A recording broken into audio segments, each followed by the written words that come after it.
আমি জুম্মার নামাজ শেষ করে বাসা থেকে খাওয়া দাওয়া শেষ করে চলে এসেছি এখন আমি ইন্ডিয়াতে। তো এর মাঝে যে জার্নিটা ছিল সেটা আপনাদের সাথে আমি শেয়ার করতে পারিনি, তার জন্য আন্তরিকভাবে দুঃখিত।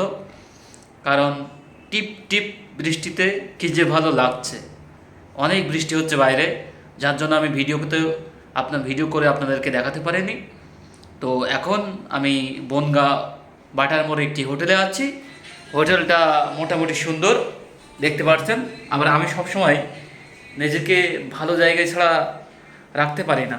যেমন দেখতে পাচ্ছেন এই হোটেল, বনগাঁতে ভালো হোটেল পাওয়া খুবই টাফ। তারপরেও আমি একটি এসি আছে এমন একটি রুমে এখন আছি এই মুহূর্তে। আমার সাথে আরও একজন আছে, দেখতে পাচ্ছেন। তো মোটামুটি আমি এই জার্নিটা শেষ করে চলে আসলাম। আমি সত্যিই দুঃখিত যে আমি আপনাদের সাথে শেয়ার করতে পারিনি। তো এখন আমি বাইরের দিকে যাচ্ছি। বাইরের দিকে গিয়ে বাইরের আবহাওয়াটা আমি আপনাদেরকে দেখানোর চেষ্টা করব, আপনারা আমার সাথে থাকবেন। তো সবাই এই ব্লগটি দেখার জন্য, সবাইকে আমি রিকোয়েস্ট করবো এই ব্লগটি দেখার জন্য আর কি। কথার মধ্যে আমার ভুল ত্রুটি থাকতে পারে, আপনারা অবশ্যই খুব সুন্দর দৃষ্টিতে দেখবেন। তো এখন আমি বাইরের দিকে যাচ্ছি, তো আপনারা সবাই থাকেন আমার সাথে।